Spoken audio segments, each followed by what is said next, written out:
महिलाओं के सम्मान में एनएसयूआई मैदान में छात्र संगठन एनएसयूआई ने इस मार्च का आयोजन किया है। युवा जोश और सामाजिक बुराइयों से लड़ने की कहानी नई तो नहीं, लेकिन दुनिया ने दोहराई बहुत है। मार्च शांतिपूर्वक संपन्न हो, इसके लिए दिल्ली पुलिस ने विशेष प्रबंध किए हैं ताकि महिलाओं के सम्मान की आड़ में किसी का अपमान न होने पाए। आर्ट्स फैकल्टी का मेन गेट आज बंद है, यानी कि मार्च यहीं तक का है।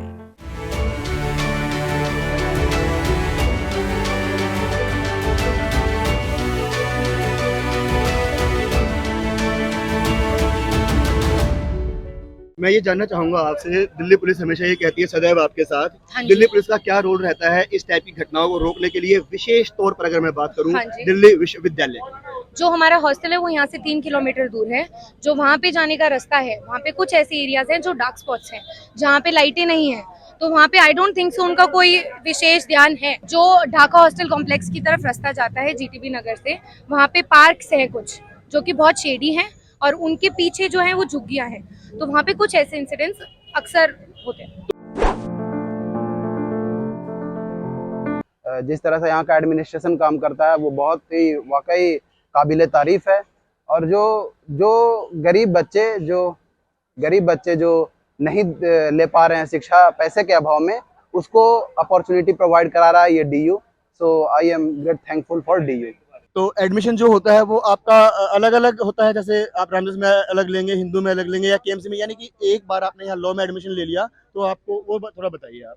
सर इसमें क्या होता है कि मतलब ये 3 सेंटर बना दिए गए सिर्फ इस इंटेंशन से कि बच्चों को ज़्यादा से ज़्यादा बच्चों को पढ़ाया जा सके। जो हमारी डिग्री आएगी वो फैकल्टी ऑफ लॉ की आएगी, उसमें कहीं पे campus law centre, LC1, LC2 ये सब मेंशन नहीं होगा। कल्चरल एक्टिविटी तो सर यहाँ पे चलती ही रहती है जब देखा जाए। थोड़ा बताइए उनके बारे में। सर जो सोसाइटीज़ हैं और सोसाइटीज़ ज्वाइन करने हैं, जैसे हमारे लॉ में भी कई सोसाइटीज़ हैं, मूट कोर्ट सोसाइटी है और भी हैं, लीगल एड सोसाइटी। अगर किसी बच्चे को किसी की लीगल की किसी हेल्प करनी है तो बाहर भी जाता है, वो हेल्प करता है, फ्री में हेल्प लीगल एड भी देता है। कई यहाँ सोसाइटी सब एक्टिव सोसाइटीज़ है। फ्री लीगल एड सोसाइटी है, ये सोसाइटी हमारे कैंपस के अंदर है जो कि हमारी फैकल्टी द्वारा चलाई जाती है। ये क्या काम करती हैं कि जैसे मतलब गरीब लोग हैं, वही मैंने आपको पहले बताया था, गरीब लोग हैं, थोड़े बैकवर्ड लोग हैं, तो उनके हेल्प के लिए स्टूडेंट जाएंगे वहाँ पे, जाके उनसे पूछेंगे जिनकी प्रॉब्लम है। हमारे मतलब थोड़ा पुलिस सिस्टम भी ऐसा हो चुका है, आपने देखा होगा कि पुलिस में भी FIR वगैरह रजिस्टर नहीं होती। कुछ लोगों के तो मतलब FIR ही रजिस्टर नहीं होती, उनके साथ गलत हो जाए तो उन लोगों को अवेयर करने के लिए, उनके राइट्स के लिए लड़ने के लिए स्टूडेंट होते हैं, उनको टास्क दिए जाते हैं कि भाई उस एरिया में जाओ जो बैकवर्ड एरिया है, दिल्ली के बैकवर्ड एरिया है, तो उनके साथ में एक दिल्ली लीगल सर्विस एड है, उसके साथ में काम करते हैं। ये अपने कैंपस की जो वो है। तो चौधरी साहब आपसे ये भी जानना चाहेंगे कि सोसाइटीज जो हैं, जो बड़े स्टेब्लिश लॉयर हैं, क्या उनके भी कांटेक्ट में रहती हैं या ओनली सिर्फ स्टूडेंट ही इसे रन करते हैं? नहीं सर, अभी फैकल्टी में होते रहते हैं, तो यहाँ पे सीनियर एडवोकेट आते रहते हैं, जज भी हैं। आपने देखा होगा दिल्ली यूनिवर्सिटी का नाम है, फैकल्टी ऑफ लॉ से सुप्रीम कोर्ट के लगभग 22-23 जज हमारे फैकल्टी ऑफ लॉ से हैं। Chief justice of India mister CGI Chandrachud ji, वो भी हमारे फैकल्टी ऑफ लॉ से हैं। तो ये चीज़ मतलब इसको बहुत बेनिफिट मिलता है, कांटेक्ट रहते हैं। मेरा शुरू से था मतलब कि मुझे लॉ करनी है, लेकिन एक कहीं प्रेस्टिजियस इंस्टीट्यूट से लॉ करनी है। और आप देखेंगे कि 3 ईयर लॉ के लिए दिल्ली यूनिवर्सिटी बेस्ट प्लेस है, और कैपिटल सिटी होने के वजह से हमारे पास में यहाँ पे मतलब बहुत ज़्यादा ऑप्शंस हैं। और मेरी पढ़ाई जो है वो झारखंड के एक गांव से हुई है। 10 और 12 और ग्रेजुएशन वहीं पे किया, उसके बाद यहाँ पर आया।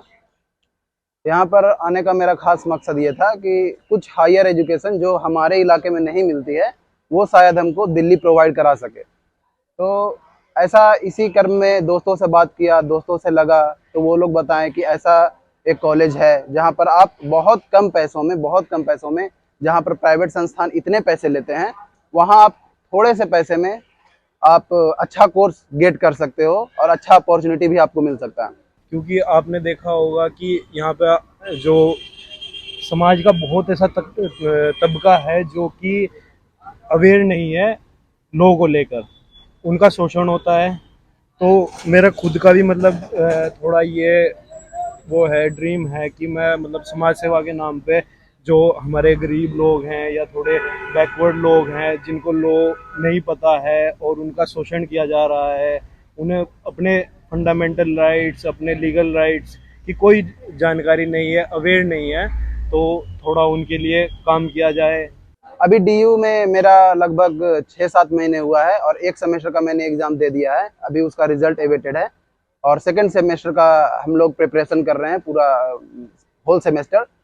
और अभी तो 6 महीने में हमको लग रहा है कि डीयू जो है वो बहुत अच्छा प्रोवाइड करा रहा है, एक मंच बहुत अच्छा प्रोवाइड करा रहा है छोटे गांव स्तर के लोगों के लिए जो आ करके कुछ अपना भविष्य यहाँ पर देखते हैं और देश को कुछ देना चाहते हैं। दिल्ली विश्वविद्यालय एक ऐसा विद्यालय जहां पर पढ़ने का ड्रीम होता है हर राज्य के विद्यार्थी का, लेकिन उसी के साथ साथ ये विश्वविद्यालय इतना फेमस है, डीयू इतना फेमस है कि सिर्फ भारत ही नहीं विदेशों से भी छात्र यहाँ पढ़ने के लिए आते हैं। और क्या उनका एक्सपीरियंस रहता है वो जानने के लिए हमारे साथ हैं कैलिबो केन्या से। I would like to ask you what is your experience here, what course you are studying here and what is your experience, fee structure and all that. Okay, I'm Kalibo, as you have said, from Kenya, and I came to India in November last year. I'm studying MSc Mathematics from the Department of Mathematics. Okay, my experience at Delhi University, I've not experienced any challenges except from the harsh, extreme heat waves that have been there a few months ago, but they are declining. But I can say Delhi University is a nice place to be. The people here are friendly, the food is nice, and also I will say generally Delhi University is the best place to study. The education is of quality level.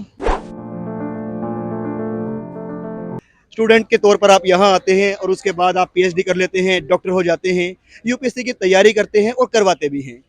जी हाँ, हमारे साथ हैं हमारे बीच के ही doctor Vikram Chaurasia. Chaurasia साहब, आपने एक लंबा समय अपनी ज़िंदगी का दिल्ली विश्वविद्यालय में गुजारा है, तो पहले जो हवा चलती थी और अब जो हवा चल रही है, क्या अंतर है इस हवा में? देखिए, जो पहले हवा चलती थी, आज जो हवा चलती थी, इसमें अंतर इतना ही है कि जो ये ब्रिज एक आज हमारे यहाँ युवाओं को जिस तरीके से डायलेमा में रखा जाता है, हम सभी को पता होता है कि हमारा जो फंडामेंटल ड्यूटीज़ है, आर्टिकल 51 कहा जाती है, हमारे मौलिक कर्तव्यों की बातें होती है, लेकिन लोकतंत्र में लोग अपने अधिकारों की बातें तो करते हैं, कर्तव्यों को कहीं न कहीं भूलते जाते हैं। आज मैं देख रहा हूँ दिल्ली विश्वविद्यालय की जहाँ तक बात की जाए, ये एक पार्टिकुलर लोगों को, चाहे वो यूनिवर्सिटी में असिस्टेंट प्रोफेसर के लिए हो या यूनिवर्सिटी में हम पीएचडी में एनरोलमेंट के लिए हो, एक पार्टिकुलर यहाँ बायसनेस देखने को मिलती है। और ये हमें लगता है कि पहले भी था, लेकिन हमारे आने के बाद थोड़ा खासकर गवर्नमेंट बदली, चीज़ें यहाँ का दिल्ली विश्वविद्यालय का विचारधारा कि जो बच्चा रिटन में टॉप करता है उसको वाइवा में 1 नंबर देकर बाहर कर दिया जाता है। ये भी कई मेरे मित्र साथी और हमने पेश किया। कैलिबो, I would like to ask you a very general question. You are living in abroad right now for Yes, study. yes. So, do you find people helpful here regarding of your in helping in your studies? And sometimes if you get ill or what kind of response you find the people you meet here? Okay, most people are always willing to help despite the language barrier because I don't know Hindi. So you'll find that majority of the people can only speak in Hindi. So sometimes people are always willing to help. They will help where possible and where they can offer help because Delhi people are very kind and they are always ready to go out of their way to offer help. Last question, Calibo. Do you find this phase of life you are, living here? Do you really enjoy while studying? Okay, I'll say I really enjoy, despite the making friends is a bit hard, but Delhi, I enjoy staying here because life is cheaper. Studying here is also cheaper. The fee is lower as compared to back at home. So fee is easily affordable. The cost of living is also lower. Nadeem, जानेंगे आपसे क्या स्टूडेंटों का जो टीचरों को approach करने का नजरिया था आज से 23 साल पहले और अब, वो तब्दीली थोड़ी बताएं आप हमें। देखिए स्टूडेंट इस वक्त बहुत ज़्यादा एडवांस है, उसके पास बहुत सारी ऐसी चीज़ें हैं जिससे वो खुद सेल्फ लर्निंग कर सकता है। उसके पास इंटरनेट पर बहुत सारी चीज़ें ऐसी मौजूद हैं यूट्यूब से। अभी हमने देखा भी कि यूपीएससी का रिजल्ट आया तो उसमें मोस्टली जब इंटरव्यू किया गया उनसे यूपीएससी क्लियर करने वाले लोगों से, तो उन्होंने बताया कि मैंने कहीं पर ही फॉर्मल क्लासेस नहीं ली हैं, मैं कहीं कोचिंग के लिए नहीं गया हूँ, मैंने किसी से गाइडेंस नहीं लिया और मैं तो यूट्यूब पर पढ़ता था या पढ़ती थी। तो इस तरह की चीज़ें हैं। मैं पढ़ाता हूँ, सत्यवती कॉलेज में ही पढ़ाता हूँ, उर्दू पढ़ाता हूँ। Our lecturers are so friendly, they are so determined, and they teach in the best way possible. लेकिन स्टूडेंट और टीचर की जो आत्मीयता है वो अभी भी बरकरार है और बिलाशुबा हिंदुस्तान की और दुनिया की बेहतरीन यूनिवर्सिटीज़ में हमारी यूनिवर्सिटी का दिल्ली यूनिवर्सिटी का शुमार होता है और बहुत ही बेहतरीन फैकल्टीज़ हैं यहाँ पर। वो फैकल्टीज़ अभी भी स्टूडेंट के साथ उतनी ही आत्मीयता के साथ काम करती हैं जितना कि मेरे और आपके दौर के अंदर करती थी, और उसी तरह के पढ़ने वाले स्टूडेंट हमेशा टीचर्स के साथ एक आत्मीय संबंध बनाए रखते हैं, उनसे बार बार बातें करते हैं, उनसे मशवरात लेते हैं। वो सिलसिला अभी भी जारी है। बहुत तब्दीलियाँ आई हैं, दाखिले का निज़ाम बदल गया है, स्टूडेंट की आइडियोलॉजी, मेंटलिटी और उनकी फ़िक्र बदल गई है। बहुत ज़्यादा तब्दीलियाँ हैं। टीचर्स की जो मैथडोलॉजी है वो बदली है और बहुत सारी चीज़ें बदली हैं। बस ये बिल्डिंग इंफ्रास्ट्रक्चर आपको दिख रहा होगा जो पुराना है पुराना, उसके अलावा बहुत सारी चीज़ें बदल रही हैं। अब ये टेक्नोलॉजी की फैकल्टी खुल रही है, यहाँ डिपार्टमेंट खुल रहा है, उसके अलावा बहुत तब्दीलियाँ हैं। नए लोग आते हैं चले जाते हैं, लेकिन डीयू की यादें जो अपने अंदर समोया हुआ है वो तो मरते दम तक उसके साथ रहती है। से 20 साल पहले अगर मैं देखता हूँ तो सिर्फ सीएलसी होता था यहाँ पर, कैंपस लॉ सेंटर, लेकिन अब ये 2 विंग और खुल गई हैं। इनके बारे में आप शर्मा जी बताएं। ये CLC 1924 से ऑपरेट कर रहा है और ये फिर बाद में LC1 और LC2 बने थे। इनके लिए एक अलग बिल्डिंग बनाई गई है जो वर्ल्ड क्लास बिल्डिंग है। देखा जाए तो ये भी बिल्कुल एकदम एट पार, सब कुछ सेम ही होता है यहाँ पे, डिग्री भी सब कुछ सेम ही मिलती है। बस 3 सेंटर बन चुके हैं, CLC, LC1 और LC2। तो इन तीनों में पढ़ाई का क्या मतलब डिफरेंस रहता है? मतलब LC1 में आप पढ़ रहे हैं, LC2 में आप पढ़ रहे हैं, CLC में पढ़ रहे हैं? कोई डिफरेंस नहीं रहता यहाँ पे, एग्जाम भी सेम, बट सिर्फ टाइमिंग का डिफरेंस होता है और कोई डिफरेंस नहीं है। सर जैसे मैं दिल्ली का हूँ तो मैंने जैसे बाकी स्टेट के लोगों से जैसे कनेक्ट करा तो मैं उनके बारे में जान पाया, उनके बारे में सीख पाया, उनके बारे में मैं सीख पाया वो कैसे डेवलप हुए। मैं भी स्टेट मतलब सिटी में रहा हूँ, कई लोग गाँव से हैं, मैंने उनकी थोड़ा दिनचर्या देखा, वो देखा, बहुत अच्छा लगा कि हम तो सर थोड़ा लेट उठते थे, वो उनका मेरे को पता चला कि 4 बजे उठ के सर वो मेहनत करते थे। हम मतलब हमें अपने आप को वो लगा कि हमने ऐसा नहीं कर पाए। लाइफ स्टाइल में काफ़ी चेंजेस है, कुछ बोलने की टेक्निक, कुछ बड़ों से डील करने की टेक्निक और छोटों से बात करने की टेक्निक और समाज को देखने का नज़रिया, बहुत कुछ बदला है। जहाँ पर गांव में रहता था तो केवल अपने और अपने परिवार के बारे में सोचा करता था, लेकिन यहाँ पर जब आया तो सोचा कि कुछ एज ए वसुधैव कुटुंबकम, जिसका जो हमारा नारा है, हमारा देश का नारा है, वैसा सोचने लगा और धीरे धीरे चेंजेस काफ़ी आ रहे हैं, लाइफ स्टाइल में भी चेंजेस आ रहे हैं, ये मैं खुद फील कर रहा हूँ। जो चकाचौंध है डीयू की और वहाँ की जो सिंपल लाइफ थी, उससे बैलेंस कैसे एस्टेब्लिश कर पा रहे हैं? बैलेंस करना थोड़ा मुश्किल हो गया था, लेकिन धीरे धीरे दोस्तों का सहयोग और मतलब टीचर्स का सहयोग, काफ़ी स्पेशली टीचर हमारे एक कालिदास सर हैं और हम बहुत ज़्यादा उनके ग्रेटफुल थैंकफुल होना चाहते हैं, कहना चाहते हैं उनको। और बस टीचर का सहयोग और दोस्तों का प्यार मिला तो बस सब कुछ सेटल हो गया धीरे धीरे। लॉ तो लॉ है, अब कहीं से भी करा जाए, मगर सर जो यहाँ पे मेरे को अलग अलग स्टेट से लोग मिले हैं, अलग अलग मतलब विभिन्न टाइप से। उत्तराखंड में दिल्ली हूँ, मैं दिल्ली का रहने वाला हूँ, मगर मेरे सारे दोस्त बाहर के हैं। मेरे को सबसे अच्छी बात डीयू की ये लगी कि आप कोई भी कोने से आएँ आपको यहाँ दोस्त मिलेंगे। तो दिल्ली में जो है हर स्टेट का आदमी आपको मिल बिल्कुल, जाता है। बिल्कुल। तो लोगों से जो आप कनेक्ट करते हैं, हमारा प्रोग्राम भी है कैंपस कनेक्ट, वो कनेक्ट में आपका मेन जो आप पाते हैं वो क्या पॉजिटिव एसेंस है कि आपको लगता है इतने? जब सदी बदलती है तो जाहिर है ग्लोबलाइजेशन का दौर है, लोगों के मिजाज अब उस तरीके के नहीं है, रिजर्व रहते हैं लोग, प्रोफेशनल्स हो गए हैं और टारगेट ओरिएंटेड यहाँ स्टूडेंट्स आजकल ज़्यादा आते हैं। तो सीनियर जूनियर वाला कॉन्सेप्ट मुझे नहीं लगता, पहले यहाँ के पुराने सीनियर्स कॉलेज ख़त्म करने के बाद भी आते थे और अपना वक्त यहाँ पर गुजारते थे, लेकिन अब उस तरह की चीज़ें नहीं हैं। अब लोग यहाँ से ग्रेजुएशन करते हैं, पीजी करते हैं, एमफिल और पीएचडी करते हैं और चले जाते हैं यहाँ से, और बहुत कमी के साथ आते हैं। बहुत दिन के बाद लोगों से मिलना जुलना होता है और एकेडमिक सिस्टम में जो लोग यहाँ पर हैं या जुड़े हुए हैं वही लोग आपस में मिल पाते हैं। अदरवाइज़ पुराने लोग आजकल बहुत कम आते हैं और कैंपस बहुत ज़्यादा स्टूडेंट ओरिएंटेड ही आप मान लीजिए हो चुका है और स्टूडेंट्स ही यहाँ पर ज़्यादा हो। और अब तो चूँकि ये बहुत ज़्यादा एडवांस दौर हो गया है, कम्युनिकेशन का दौर है, तो व्हाट्सअप जैसी चीज़ें हैं, क्लासरूम जैसी एप्लीकेशंस वगैरह हैं, तो उस पर किसी ना किसी तरीके से स्टूडेंट जुड़े रहते हैं। पेजेस बन गए हैं आजकल। टीचर्स क्या कर रहे हैं कि टीचर्स अपने जो नोट्स होते हैं या अपनी जो टॉक होती है उसको हमने देखा कि वो वीडियो की शक्ल में उस पर दे देते हैं, तो उससे भी स्टूडेंट, ना सिर्फ वो जो उनके अपने स्टूडेंट हैं या उनके कॉलेज के स्टूडेंट्स हैं, बल्कि दूसरे कॉलेजेस के स्टूडेंट्स या दूसरी यूनिवर्सिटीज़ के स्टूडेंट्स भी उससे फ़ायदा उठा लेते हैं। और ये अच्छी पहल है। ये सारी चीज़ें बिलाशुबा वेस्ट कंट्रीज़ से हमें मिली हैं, लेकिन अच्छी पहल है। दुनिया इसी तरीके से आगे बढ़ रही है और एकेडमिक वर्ल्ड के अंदर बहुत ज़्यादा तब्दीली हो रही है।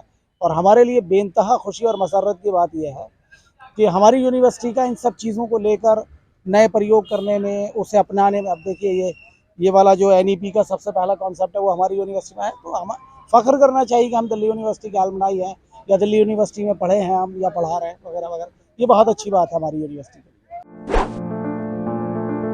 सिविल सर्विसेज जो एग्ज़ाम्स होता है, इस बार मेरे काफ़ी फ्रेंड थे जो मेंटरशिप में मेरे साथ थे, जो सेलेक्ट हुए हैं, प्रॉपर IAS बने हैं। कुछ पहले IPS थे तो साथ ही में बैठते थे। एक्चुअली ये एग्ज़ाम मैंने जो ऑब्जर्व किया है कि आप बेस एक जर्नलिस्ट, जैसे आप एक जर्नलिस्ट है ना, वैसे हर चीज़ का आपको नॉलेज है चीज़ें, तो पार्टिकुलर जो हमारा सिलेबस है, सिलेबस के साथ साथ थोड़ा आपको बाहर की दुनिया चीज़ें अवेयरनेस होनी चाहिए। अब क्या होता है कि बच्चा मुखर्जी नगर, करोल बाग, नेहरू विहार आ जाता है बैठने और वो पूरा दिन भर रूम में बैठे रहता है। क्या वो नहीं होना है, आपको जर्नलिस्ट बनना है, आपको अवेयर होना है, अपने राइट्स, ड्यूटीज, अकाउंटेबिलिटी को लेकर अवेयर होना है, सिलेबस के इतर भी थोड़ी सोचनी है। जिस तरीके से इस बार UPSC का एग्जाम्स हुआ है, जिस तरीके से इस बार प्रीलिम्स की रिजल्ट आई है, वो देखकर तो यही कहा जा सकता है कि सिर्फ उस किताबी कीड़ा बन के आप UPSC नहीं क्रैक कर सकते हैं। नेशनल एजुकेशन पॉलिसी की बात की नदीम साहब ने, सर इससे क्या आपको पॉजिटिव चेंज देखने को मिला है? देखिए, हमारी जो पुरानी एजुकेशन पॉलिसी थी वो 86 में बनी थी और वो बहुत ज़्यादा बीच में कितना लंबा दौर हो गया।